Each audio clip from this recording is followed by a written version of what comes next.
नमस्कार friends, CVM higher secondary education complex जिनको हम टीवी पटेल के नाम से पहचान रहे हैं, मैं अमित कुमार भट्ट आज आपका हार्दिक स्वागत करता हूं स्टैंडर्ड 11 इंग्लिश मीडियम में chapter number 1 part 2 rectification of errors. Friends, हमने लास्ट 4-5 वीडियो के अंदर देखा था कि हम जब अकाउंट लिखते हैं तब हमारे से बाय मिस्टेक कई बार हम अमाउंट गलत लिख देते हैं और या कई बार हम अकाउंट की एंट्री जो डेबिट साइड लिखती थी उसको क्रेडिट साइड पर लिखते हैं और ऐसी बहुत सारी गलतियां हम करते हैं। लेकिन ऐसी गलती जब हम करते हैं तो उसको हम निकाले कैसे, वो हमारे लिए प्रश्न रहता था। तो आपको आज यही सिखाया जाएगा कि जो एंट्री हमने गलत कर रखी है तो उसको हम कैसे सुधारें, उसको हम कैसे करेक्ट करें और उसको सही एंट्री किस प्रकार से लिखना था वो हम आज सीखने वाले हैं। फ्रेंड्स, ऐसे हमने 3-4 वीडियो भी आगे अपलोड किए थे, आपने उसको देखा होगा। आज जो हमारी बात कंटिन्यू चल रही है वो उसके अंदर ऐसा है कि हमने एरर्स फाइंड आउट की। कैसी एरर्स? तो errors that affect the trial balance. तो हमारे दो पहले पोर्शन थे कि ऐसी एरर्स हमने फाइंड आउट की थी जो सीधी सी ट्रायल बैलेंस को इफेक्ट करती है और ऐसी एरर्स जो ट्रायल बैलेंस को इफेक्ट नहीं करती हैं। जो नहीं करती है उसके बारे में हमने आगे सीख चुके थे और जो इफेक्ट कर रही है उसके बारे में एक वीडियो हमने पहले भी अपलोड किया था। आज जो सीखने वाले उसका कंटिन्यू पार्ट हम दूसरी बार सीख रहे हैं। Errors that affect the trial balance, उसका जो पोर्शन है उसके अंदर errors detected before the preparation of final account. ऐसी एरर्स जो ट्रायल बैलेंस को इफेक्ट कर रही हैं, लेकिन इसका एक पोर्शन अलग हमने देखा कि ऐसी एरर्स जो फाइनल अकाउंट प्रिपेयर करने से पहले हमें मिली है। तो ऐसी एरर्स को हमें कैसे सॉल्यूशन करना है, उसको हमें किस प्रकार से लिखना है, उसके बारे में उसके आगे वाले जो 2 टॉपिक थे वो हमने सीखे थे। आज नंबर 3 से हम आगे कंटिन्यू करते हैं। थर्ड टॉपिक हमारा ऐसा है, posting of a wrong amount in an account.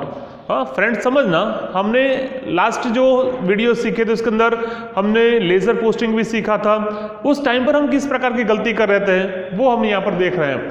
Third number क्या है? Posting of a wrong amount in an account. Account के अंदर हमने जब पोस्टिंग की तब जो हमारी एंट्री हुई वो हमने अमाउंट रॉन्ग लिखी थी। तो हमें किस प्रकार से देखना था उसको अब एक प्रकार के एग्जाम्पल के साथ देखते हैं। एग्जाम्पल की अमाउंट इस प्रकार से हमारी, परचेज ऑफ मशीनरी ऑफ ₹50,000। ये एंट्री पढ़ लेना पहले, उसको राइट क्या होता है और हमने क्या किया वो देखना है और उसको कैसे करेक्शन करना है वो हमें सीखना है।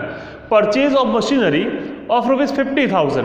तो इसकी एंट्री किस प्रकार से हो सकती है आप देख सकते हो। मशीनरी हमने परचेज की है, that mean machinery comes in and cash goes out. तो हमें एंट्री इस प्रकार से लिखनी थी, machinery account debit ₹50,000 to cash goes out, easily to cash goes out तो कैश अकाउंट क्रेडिट 50,000।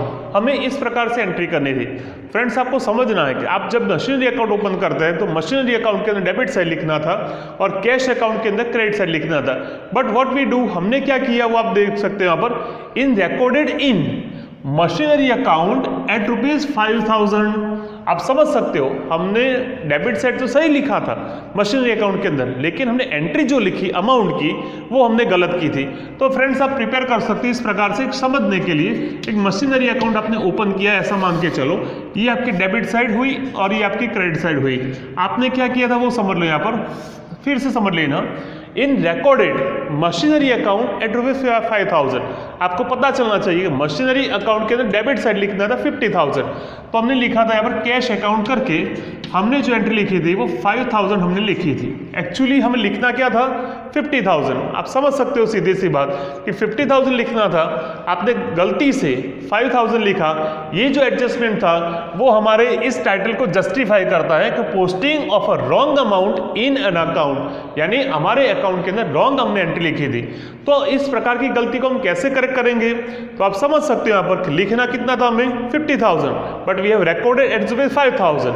तो डिफरेंस कितना निकला? 45,000 की हम एंट्री कर देते हैं तो हमारी ये गलती सुधर जाएगी। तो हमें सिर्फ इतना लगना है पर कैश अकाउंट करके आपको लिखना है रेक्टिफिकेशन एरर, ऐसे करके इसको आप 45,000 यहाँ पर लिख देते हो तो आपकी गलती सुधर जाएगी। तो ये रेक्टिफिकेशन जब क्या हम सीख रहे तो हमें क्या करना है, तो हमें छोटी छोटी टेक्निक्स को देखना है, छोटे छोटे वेटेज किस प्रकार से हम देंगे तो हमें इस गलती को सुधार सकते हैं, वो हमें सीखना है। तो सीधी सी बात थी, बट डेबिट साइड 5000 लिखा था, कितना बचा हमारे पास, तो 45,000। तो 45,000 की एंट्री लिखकर आप यहाँ पर करेक्शन कर सकते हो। फ्रेंड्स यहाँ पर जो पर्टिकुलर्स था उसके अंदर आपको लिखना है ब्रीफ में कि आपने क्या किया था, लेकिन हमें इनिशियल स्टेज पर है, हम 11th स्टैंडर्ड के अंदर, तो सीधा कैश अकाउंट लिख के ब्रैकेट में लिख दें रेक्टिफाई एंट्री, ऐसा करके भी आप उसको सॉल्यूशन कर सकते हो। जब भी आपकी इस सब्जेक्ट के अंदर मास्टरी आती है तब पर्टिकुलर्स में आप आइडेंटिफाई करके ब्रीफ में आप उसको लिख सकते हो, लेकिन अभी इनिशियल स्टेज पर आपने इतना लिखोगे तो भी चलेगा। पता चला? फिर से एक बात हुई कि हमने लिखा था कितना 5,000, लिखना कितना था 50,000, तो हमने डिफरेंस वाली एंट्री लिखकर हमने इसको सॉल्यूशन कर दिया था, राइट? ओके, तो ये आपको पता चल गया। अब जो नंबर 4 हमारे पास है वो आप देख सकते हो, posting in an account on the wrong side. हमने क्या किया समझ लो, posting in an account on the wrong side, हमने पोस्टिंग रॉन्ग साइड की है। एक यही एग्जांपल को लेते हैं, मान लो कि मशीनरी अकाउंट में डेबिट साइड 50,000 लिखना था, बट हमने उसको लिख दिया कौन सी साइड पर, क्रेडिट साइड पर। तो ये क्या हुआ, posting in an account on the wrong side, हमने रॉन्ग साइड लिखा, डेबिट को लिखना था क्रेडिट साइड पर, क्रेडिट को लिखा हमने डेबिट साइड पर। इसका भी हम एक एग्जांपल लेकर इसको सॉल्यूशन करते हैं। आप समझ सकते हो, ये मेरे पास एग्जांपल मैंने लिख रखा है यहाँ पर, paid commission ₹300 is credited to commission account. हमारी एंट्री इतनी सी है, इसको आप जनरल आप लिख सको पहले, पेड कमीशन ₹300, कमीशन पे किया, that mean commission is our expense, right? Commission account हमारे पास डेबिट होगा, commission account debit ₹300 to cash account credit 300। इस प्रकार की हमें एंट्री करनी थी, ठीक है? हमेशा आपको पता होना चाहिए कि हमारा जो बेस है वो ट्रांजैक्शंस के साथ रिलेटेड जनरल के बेसिस पर ही हम सब हमारी एंट्री हम करते हैं, इसलिए जनरल आपको अच्छी तरह से आनी चाहिए।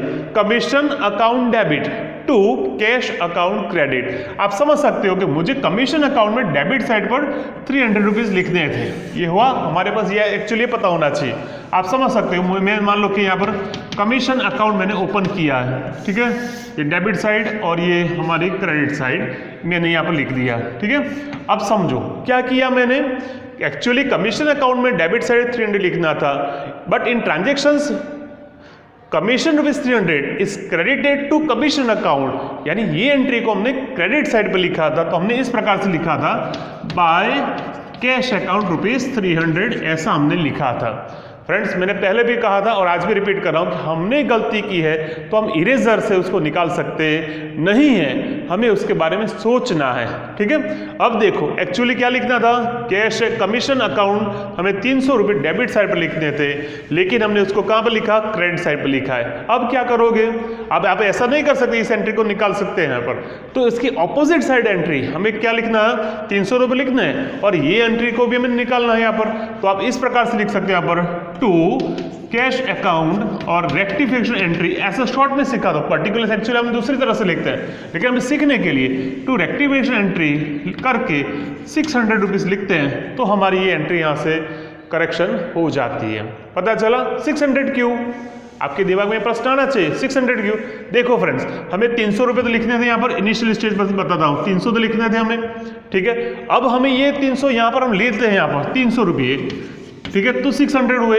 अब टोटल अब करते हैं, 600 और 300 डिफरेंस निकालोगे, 300 साइड डेबिट साइड पर हमें मिल जाते हैं। तो आपको ये पता होना चाहिए कि ये एंट्री निकालने के लिए टोटल में, तो हम यहाँ पर इसकी ऑपोजिट साइड पर डबल करके एंट्री लिखकर हमें इसको करेक्शन में करना था। ये फ्रेंड्स कई बार डेबिट साइड भी हम लिख देते हैं, तो इसको ऑपोजिट साइड आ जाओ, क्रेडिट साइड लिखा है तो उसको ऑपोजिट डेबिट साइड आ जाओ, और टोटल करके टोटल के हिसाब से हम इसको रेक्टिफाई कर सकते हैं, ठीक है? तो ये आपको पता चला होगा नंबर 4 के बेस पर। अब जो लास्ट टाइटल हमारा ऐसा आप समझ सकोगे अभी, posting wrong amount, friends amount wrong on the wrong side भी हमारी रॉन्ग है हमारी ऑफ एन अकाउंट। आप समझ सकते हो यहाँ पर हमारे पास यहाँ पर ओनली अमाउंट गलत थी, यहाँ पर हमारी साइड गलत थी, अब दोनों का कॉम्बिनेशन हुआ, अमाउंट भी गलत और साइड भी गलत, तो हमें क्या करेंगे उसको हम देख सकते हैं यहाँ पर, ठीक है? देखो पेड रेंट ऑफ रुपीज 10,000, बस इतनी सा हमारा जनरल थी एक्चुअली, हमारा ट्रांजेक्शन इतना ही है, उसको हम पहले लिख देते हैं यहाँ पर पेड रेंट ऑफ रुपीज 10,000, तो हम लिखेंगे paid rent, rent is our expenses right, rent account debit rupees 10,000 to cash account credit 10,000। ये हमारे जनरल हमारी इस प्रकार की थी, ठीक है। अब क्या किया, तो मैं लिख देता हूँ यहाँ पे पहले हमारा रेंट अकाउंट ओपन कर देता हूँ ताकि हमें पता चले कि किस प्रकार से हमें इसका सॉल्यूशन करना है और क्या हमने किया था। Paid rent account 10,000 is correctly recorded in cash book, है ना, करेक्टली रिकॉर्डेड, यानी ये वाली एंट्री जो थी वो हमने करेक्ट रिकॉर्ड कर दी थी कैश अकाउंट के अंदर, इसलिए इसके अंदर कोई परेशानी नहीं है। बट बाय मिस्टेक, गलती से, it is recorded on credit side of rent account by 1000, हमने गलती कहां कर दी, रेंट अकाउंट के अंदर डेबिट साइड लिखना था, लेकिन गलती हमने कहां पर कर दी, क्रेडिट साइड पर लिख दी। हमने यहां पर क्या लिखा, बाय कैश अकाउंट करके एंट्री क्रेडिट साइड पर कर दी, अमाउंट भी 10,000 की जगह कर दी ओनली 1000, ठीक है। अब आप सोच सकते हो कि हमें साइड भी गलत है हमारी और अमाउंट भी गलत है, तो अब क्या करोगे आप, सीधी सी बात है, अबे ये एंट्री टोटल निकाल देनी है 1000 की और हमें 10,000 हमें लिखना है, तो 10,000 को आप डेबिट साइड पर लिखो और इसको निकालने के लिए इस अमाउंट को हम ऐड कर देते हैं यहाँ पर। अब फिर से लिख सकते हैं यहाँ पर टू कैश अकाउंट, ठीक है, और यहाँ पर रेक्टिफिकेशन एंट्री करके 10,000 प्लस 1000, इसीलिए 11,000 लिखकर हमें यहाँ पर लिखना है। आप देख सकते हो यहाँ पर कि रेंट अकाउंट जो था उसके अंदर ऑपोजिट करने के लिए रेंट अकाउंट के अंदर 10,000 और वो 1000 निकालने के लिए 11,000 की एंट्री कर हम इसको हम करेक्शन कर सकते हैं। तो फ्रेंड्स, इस प्रकार के शॉर्ट टेक्निक्स को देखकर आप रेक्टिफाई कर सकते हो। आपको पता चला होगा कि ऐसे सिलेबस के हिसाब से ऐसे एंट्री को हमने सीखा है। फ्रेंड्स, इस चैप्टर को हम यहाँ पर कंक्लूड करते हैं यहाँ पर, और जो सिलेबस रिड्यूस किया था उसके हिसाब से जितने भी टॉपिक थे उसको हमने यहाँ पर सीखा है, ठीक है। अब आने वाले दिनों के अंदर आपको क्या करना है, तो आपके चैप्टर के अंदर जो जो एग्जाम्पल दिए गए हैं उसको आप अच्छी तरह से देखना, समझना, सोचकर उसका क्या हम कर सकते हैं, किस प्रकार से क्लैरिफाई कर सकते हैं, उसको देखकर आप अच्छी तरह से उसका सॉल्यूशन करोगे तो आपको इसमें से अच्छे स्कोर कर पाओगे। यदि आपको किसी भी प्रकार की परेशानी हो तो पर्सनली कॉल करके इसका सॉल्यूशन ले सकते हो। Thank you all.